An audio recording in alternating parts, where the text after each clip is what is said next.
Hello there, and welcome to Ancient Theories channel.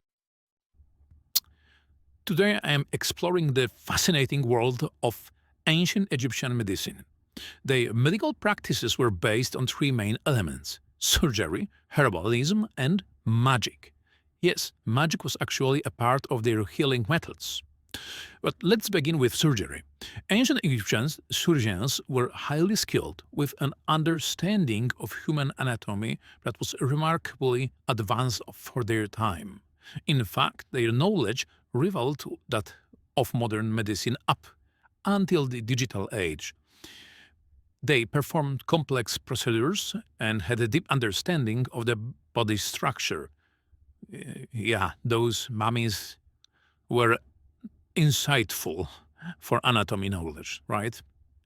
Next is the magical element, which might sound particularly intriguing, especially to younger viewers. However, these magical practices were primarily used to induce the placebo effect. The placebo effect is a powerful phenomenon where belief is crucial in a treatment and can actually help the body heal and reduce pain.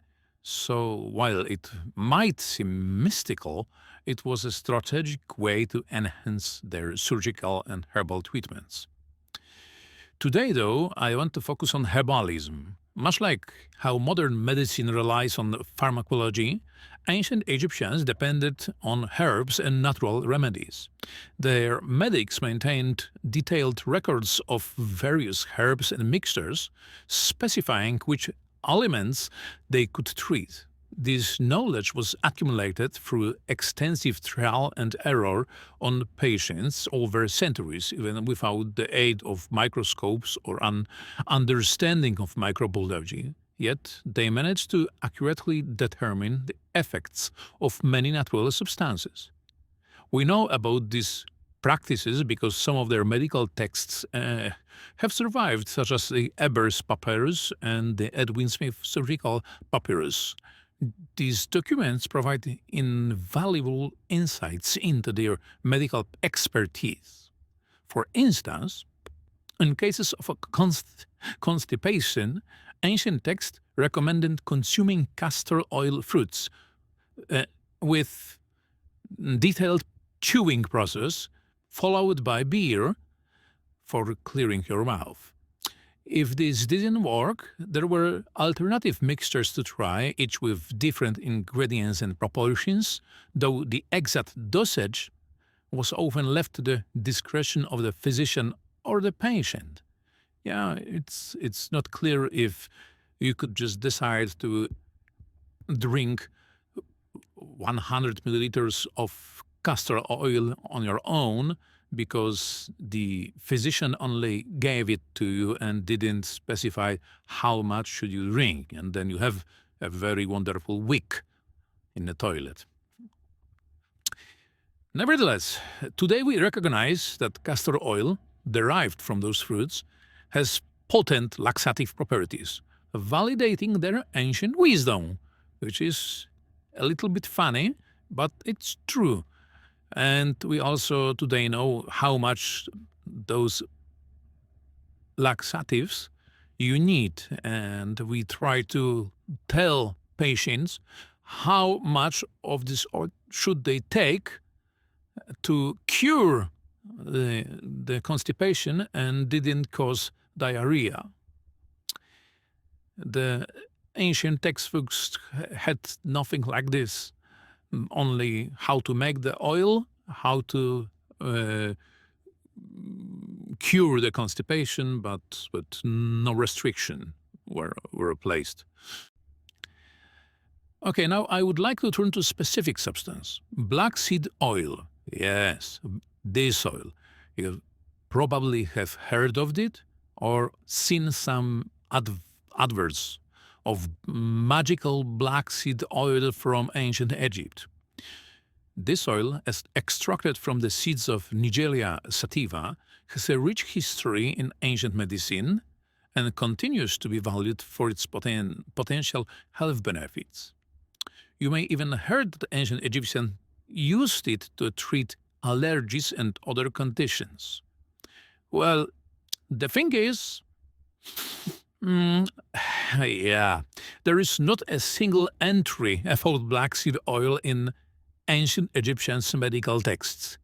We have found this oil in the tomb of Tutankhamun, or King Tut's tomb, whatever you want to call it, but we have no evidence in writing about its properties from ancient Egyptians. We have archaeological evidence of cultivating black cumin in ancient Egypt, and there is a lot of application of this oil in the Middle East region, but we do not have any written evidence that it was used in ancient Egypt as a part of any medicine. You may also heard about Nefertiti or Cleopatra using this oil for skin routine, but there is no evidence those were true. Okay? But I think they not only cultivated it, they also used it, because you see, there is a lot of positive factors with this oil, and I will tell about it more. But I personally believe the ancient Egyptians used it because other ancient people used it. We have some records of this oil in the Bible. In the Arabic world, we have a lot of text about medical use of this black cumin oil. We have also a lot about these medical properties of this oil in Ayurvedas in India. So there is a lot of ancient cultures using this oil as remedy. And those cultures coexisted with Egypt, and some of those cultures are really, really close to Egypt. So it would be unwise to think that there is no use of this black cumin oil in ancient Egypt. It is also not wise to think that it was something like paracetamol today. I think, personally, it's not backed by any evidence that rich Egyptians people in ancient times used a lot of exotic herbal medicine to prolong their life and skin routine and maybe experimental treatment for their illness, which were too hard to cure with their local physicians. Okay, that's my guess here.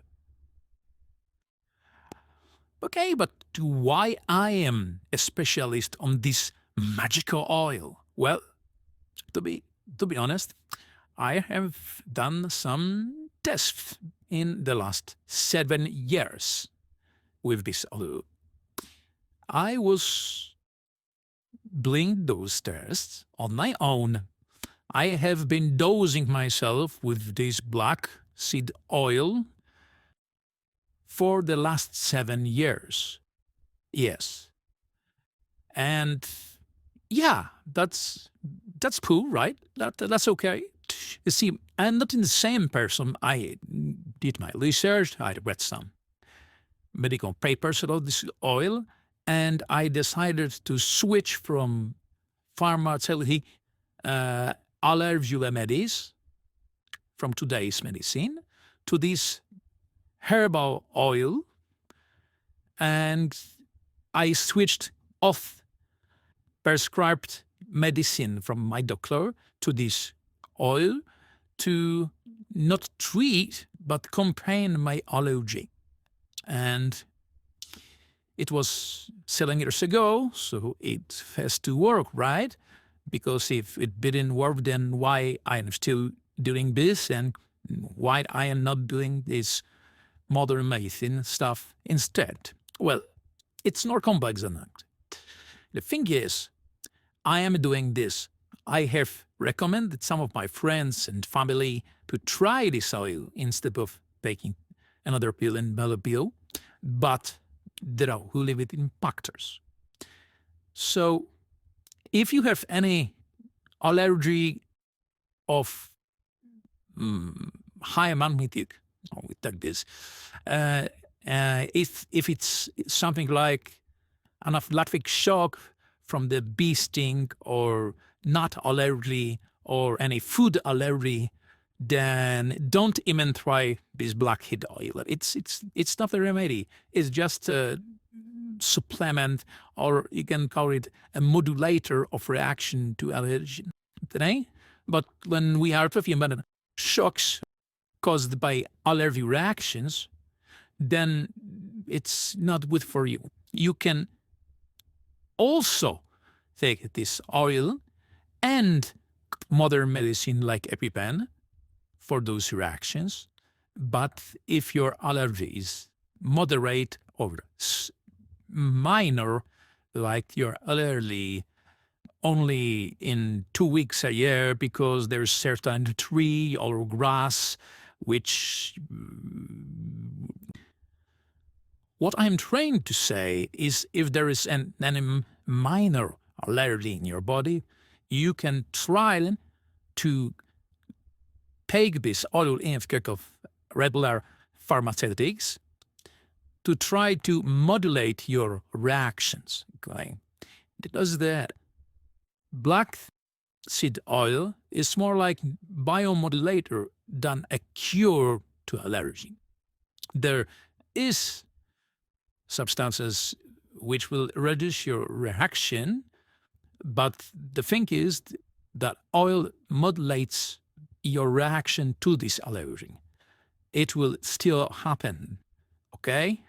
I am still experiencing my allergies, but at minor scale, okay? It's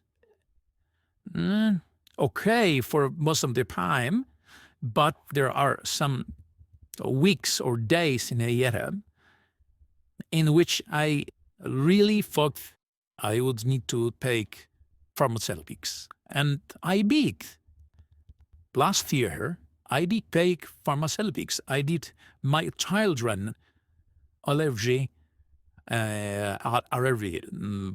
medicine for one day because it was too much for me and the oil from black seed. So is it really a magic device that will solve all your problems? No, it's something like a helpful tool to enhance your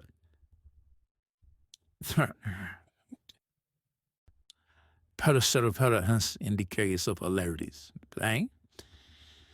There is a lot of clinical tests of this cumin oil, and the thing is that from the perspective of collective, which took this oil, those 60% of those patients actually thought that, yeah, it works. But 40% of them thought it probably lowers the reaction, but there's still need of pharmaceutics. So as you see, there is a lot of people who think it's not working well. Okay, but there is more. Taking this also helps with other things, and there is also bad side of this oil. The taste is bad. For everybody I know, the taste of raw black seed oil is bad. I personally prefer to cook it in cupfuls, not raw on a spoon. Also, you shouldn't do it too much. There is a limiting factor because the more you drink it, the worse is your reaction to it. Because it's, after all, oil. Think about drinking palm oil with a spoon. How many spoons can you drink of raw oil? Not many, right? And is there any reaction for drinking too much? Not really. You may vomit because too much oil is not good for your stomach, but I have not experienced any of this, but you can also have other symptoms of already using this oil, which will make you go to a toilet more. Okay. So is it really a thing that will affect your skin? Yes, you can use your skin a little bit feeling do better, but not if you're eating this other. You will need to even need to use this all older skin. And I have not did this to myself. I am not going to rub this oil on my skin because the smell of this oil is not preferable by my wife. Okay? Okay, so there is ancient wisdom alone this oil. There are sources, but not from ancient Egypt, writings about its medical use. I did tested it on myself for the past 7 years and gather some data on my reactions to allergies, but especially for allergies from glass allergies, okay, and trees allergies, not food allergies. Okay, that's the point here. And modern medicine, modern chemistry also tells us that there are more into it because this oil can stimulate our cells to reduce. I am not trying to call it cancer because if you have cancer, you have cancer, sorry, but the risk of getting cancer is probably lower if you are taking this oil. And I am talking probably because to tell you it is probably is more secure for me because there's no real evidence to support it by clinical tests. We have only this projection from the behavior of those substances in this oil, those biomodulators with our cells. Okay? So if you are going to use ancient medicine and you are trying to find something for you, the black seed oil is great. Okay? It works for allergies, but if you are having any shock, like allergy shock from food poison, if for food allergy, and you are can't take a breath and you are suffocating right now, don't take olive oil. Go for EpiPen right now. But if you're trying to modulate your reaction to allergies and try to avoid your allergies, then it's is right remedy for that. It has also another potential benefits for you, for your heart, for your immune system, for your risk of getting cancer is getting lower. But you could also take like Pepitan or some other medicine from our modern medicine, to make sure you are safe. Okay? And no, there is no evidence that ancient Egyptians used it as a medicine. There are no records in written medical guidebooks from ancient Egypt that using a black cumin seeds is good for any condition. Okay?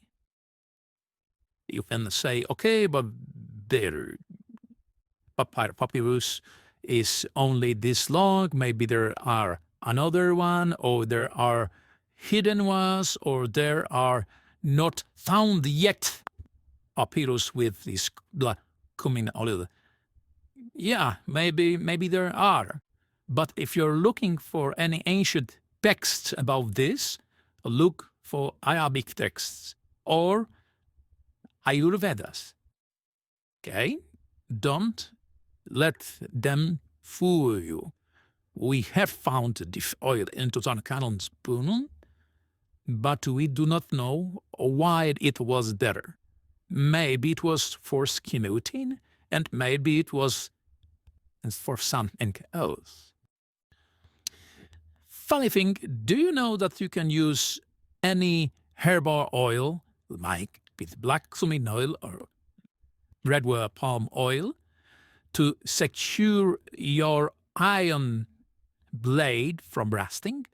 Yeah. So oils were pretty damn valuable in the ancient times when the iron arise. Okay? Because iron doesn't like oxygen and need any kind of protection layer on the iron to secure it from rusting. And oil, herbal oil, is grateful for this. Maybe it was one of these magical use of this oil, right? Maybe we should look for it in metallurgy textbooks, right? But jokes aside, yeah, I really get this on my own for the last 7 years. Yes, that's true. Till we meet again.